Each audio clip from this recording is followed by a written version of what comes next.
समर्थ. मंडळी, आपल्या जीवनामध्ये कोणतंच काम पूर्ण होत नाही, आर्थिक उन्नती होत नाही किंवा एखादं काम पूर्ण होता होता राहून जातं. असं जर घडत असेल तर तुम्हाला यंदा माघी पौर्णिमेला अतिशय साधा आणि सोपा उपाय करायचा आहे. यंदा 1 फेब्रुवारी 2026ला आली आहे माघी पौर्णिमा. मग या दिवशी जर तुम्ही हा उपाय केला तर तुमच्या कोणत्याही समस्या असू द्या, कोणत्याही अडचणी असू द्या, 100% दूर होणार आहे. कारण माघी पौर्णिमेला कोणतीही सेवा केली तर याचं पुण्यफळ आपल्याला 32 पटीनं भेटत असतं.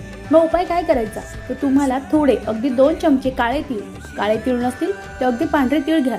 त्यामध्ये गाईचं शुद्ध तूप टाका आणि त्याने तुम्हाला घरात हवन करायचं आहे. अगदी एक ताट घ्यायचं आहे, ताटामध्ये शेणाच्या गौऱ्या ठेवायच्या आहे. त्यानंतर आपण जे काळे तीळ आणि तूप मिक्स केलं होतं ते घ्यायचं आहे. थोडासा कापूर टाकायचा आहे, आपण गौरी टाकली आहे ते प्रज्वलित करायचं आहे आणि त्यानंतर तुम्हाला तुमच्या कुलस्वामिनीचं नाव घेऊन आपल्याला ते हवन करायचं आहे. तुम्ही 11 वेळा 21 वेळा जे काळे तीळचं हवन आहे ते तुम्ही काळे तीळ आहे ते तुम्ही त्या हवनामध्ये टाकायचं आहे आणि कुलदेवीचं नामस्मरण करायचं आहे. असं केल्याने आपले कोणतेही काम जे आहे ते अपूर्ण राहणार नाही. शीघ्र तुमचे कोणतेही काम पूर्ण होईल. अतिशय साधा प्रभावी उपाय आहे, निश्चित करावा. श्री स्वामी समर्थ. धन्यवाद.